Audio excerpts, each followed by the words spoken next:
اعوذ باللہ من الشیطان الرجیم، بسم اللہ الرحمن الرحیم۔ تمام تعریفیں اسی عظیم ہستی کے لیے جو وجہ کائنات ہے۔ السلام علیکم ناظرین، میں ڈائلاگ ود ریان احمد متعال کا ہوسٹ ریان احمد متعال آج ایک بار پھر سے آپ کی خدمت میں حاضر ہوں ایک نئے منفرد ٹاپک کے ساتھ۔ ناظرین، جس طرح ماشاءاللہ ماہ رمضان گزر رہا ہے، امید ہے کہ سب کا ماہ رمضان بہت اچھا گزرا ہوگا۔ یہ رحمتوں کا، خوشیوں کا، برکتوں کا مہینہ ہے، لیکن ہم لوگ اکثر اس مہینے میں عبادات میں، روزے میں اور نماز میں جب مصروف ہوتے ہیں تو ہم لوگ اکثر اس مہینے کی جو اصل میننگ ہے وہ بھول جاتے ہیں۔ یہ مہینہ دراصل اسپریچولیٹی کا مہینہ ہے، سیلف ریفلیکشن کا مہینہ ہے، اور لاکھوں مسلمان ہر سال اس ماہ مبارک میں اسپریچولیٹی کی ایک جرنی پہ جاتے ہیں۔ اب اس مہینے میں ہمارا کام ہے کہ ہم اپنے اسکیجول کو نہیں بلکہ اپنے اندر سے اپنے مزاج کو، اپنے آپ کو چینج کریں، اپنے آپ کو تبدیل کریں، اپنا جو باطن ہے اسے تبدیل کریں۔ تو اس حوالے سے میں ایک ویڈیو لے کے آیا ہوں ظاہر اور باطن کے کانسیپٹ کے اوپر اسلام کے مطابق۔ تو اسلام کے مطابق جو ظاہر اور باطن کا کانسیپٹ ہے نا، اس کے کچھ نکات ہیں، کچھ پوائنٹس ہیں جو میں آج آپ کے ساتھ شیئر کروں گا۔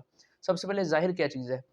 اب ظاہر وہ تمام پریکٹسز اور ریچولز ہیں، جس طرح اس میں آپ کی صدقات و خیرات ہیں، آپ کی نماز ہے، آپ کے روزے ہیں، آپ کی عبادات ہیں، اور جو باطن ہے وہ آپ کی انر ڈائمنشنز ہیں، یعنی سمجھ لیں کہ آپ کی نیت، آپ کا جو اسپریچول ایسنس ہے نا اپنے مذہب کو لے کے، وہ باطن کے اندر آ جاتا ہے۔ یعنی اس میں ایک ٹرانسفارمیٹیو پاور ہوتی ہے جو انسان کو تبدیل کر سکتی ہے، جو ہر مسلمان کے اندر ہونی چاہیے۔ تو اب پہلا نقطہ اس میں یہ پہلا پوائنٹ ہے کہ انٹینشن، آپ کی نیت۔ سب جانتے ہیں کہ نیت ہمیشہ اچھی ہونی چاہیے، اور نیت بہت میٹر کرتی ہے ہر چیز میں۔ اب جس طرح ہم لوگ رمضان کے مہینے میں اپنی جتنے بھی مذہبی عبادات اور اپنی پریکٹسز کرتے ہیں اس میں نیت بہت اہم ہوتی ہے۔ نیت اس مہینے میں یہ ہونی چاہیے کہ ہم لوگ اپنے آپ کو غلط راستے سے ہٹا کر سیدھے راستے کی طرف لے کے جائیں۔ ہم لوگ اللہ پاک کے جو احکامات ہیں جو انہوں نے ہمیں بتائے ان کے اوپر عمل کریں، اپنی زندگی دین کے مطابق گزاریں۔ اب اس میں دوسرا جو نقطہ آتا ہے وہ سیلف ریفلیکشن کا اور ریپینٹنس کا نقطہ ہے۔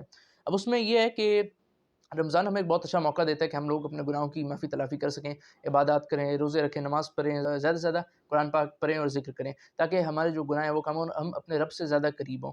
اور اس مہینے میں جس طرح ہم لوگ اپنے آپ کو کنٹرول کرتے ہیں غلط چیزوں سے، اور ہمارا سارا وقت عبادات میں جاتا ہے، نمازوں میں جاتا ہے، اسی طرح باقی سارا سال بھی ہمیں قرآن پاک بھی پڑھنا چاہیے، ہمیں ذکر اذکار بھی کرنے چاہیے، اور 5 وقت نماز بھی ہمیں پڑھنی چاہیے۔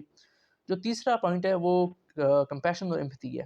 اب اس میں یہ چیز ہے کہ رمضان کے اندر ہم لوگ جب روزہ رکھتے ہیں تو ظاہر ہم کچھ کھا پی نہیں سکتے، اور ہم لوگ پوری کوشش کرتے ہیں کہ ہم نیگیٹو تھاٹ سے بچے رہیں، غصہ نہ کریں۔ تو یہ جو چیز ہے نا، یہ ہمیں باقی سال بھی کنٹینیو کرنی چاہیے، ہمیں غصے سے بچنا چاہیے۔ ہمیں جو اپنے اندر کی خامی ہے نا، وہ یہ مہینہ ایک بڑا گولڈن چانس ہے کہ آپ اپنے اندر کی خامیوں کو دیکھ سکتے ہو اور انہیں مٹا سکتے ہو۔ اب جب ہم تہجد پڑھتے ہیں تو تہجد کے وقت جب آپ تہجد پڑھتے ہو تو تہجد پڑھنے کے بعد آپ تھوڑی دیر ایک انالیسس کرو اپنا کہ آپ میں کیا کیا اچھائی ہیں، کیا کیا برائی ہیں۔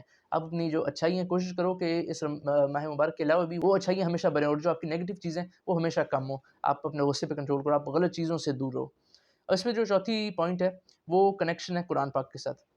اور جس طرح ہم سب جانتے ہیں کہ قرآن پاک ہم تمام مسلمانوں کے لیے ہماری مقدس کتاب ہے، اور اس میں ہماری ماضی کے جو قومیں آئی ہیں، اس دور میں جو فتنے ہیں اس کے بارے میں بھی تذکرہ ہے، ہمارے آگے جو کچھ ہونے والا ہے اس کے بارے میں بھی تذکرہ ہے۔ اللہ پاک کا کلام ہے، اللہ پاک نے اس کلام میں ہمیں ہدایت دی ہے، اور قرآن میں ایک نور ہے، ایک الگ روشنی ہے۔ اب ہمیں قرآن پاک پڑھنا ہی ضروری نہیں ہے، بلکہ قرآن پاک کی جو تعلیمات ہیں نا ان کو سمجھنا بھی ضروری ہے۔ آپ لوگ آج ماڈرن زمانہ، آپ فون پہ قرآن پاک پڑھ سکتے ہو، کافی سارے انگلش ورژنز آ چکے ہیں قرآن پاک کی، تو آپ وہ لیں، آپ وہ پڑھیں، آپ قرآن پاک کو سمجھیں۔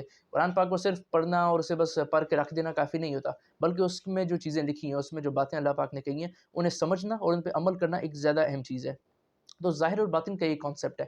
اب ہم ظاہر کا تو بہت خیال رکھتے ہیں لیکن ہم باطن کا خیال نہیں رکھتے۔ ایک طرف ہم نمازیں پڑھیں، ایک طرف قرآن پڑھ رہے ہیں، ایک طرف ذکر کریں، اور دوسری طرف ہمارے دل میں لوگوں کے لیے میل ہے، لوگوں کے لیے بغض ہے، لوگوں کے لیے کینہ ہے، لوگوں کے لیے نفرت ہے۔ جس طرح ہم انسان ہیں، ہم چھوٹی چھوٹی باتوں پہ لڑ پڑتے ہیں، ایک دوسرے سے ناراض ہو جاتے ہیں، تو ہمیں ان چیزوں کے اوپر کنٹرول کرنا چاہیے۔ ہمیں ظاہر سے زیادہ میں سمجھتا ہوں کہ اپنے باطن کے اوپر فوکس کرنا چاہیے، اپنے باطن کو صحیح رکھنا چاہیے، ہماری نیت ہر وقت سیدھی ہونی چاہیے، ہمارا مقصد ہر وقت اللہ رب العزت کی خوشنودی اور سیدھے راستے کی طرف چلنا ہونا چاہیے۔ تو ناظرین، امید ہے کہ آپ کو آج کی ویڈیو پسند آئی ہوگی۔ انشاءاللہ ایک اگلے ٹاپک کے ساتھ، ایک نئے ٹاپک کے ساتھ انشاءاللہ حاضر ہوں گے۔ اپنے میزبان کو اجازت دیجیے گا، چینل کو سبسکرائب کرنا نہ بھولیے گا۔ اللہ حافظ۔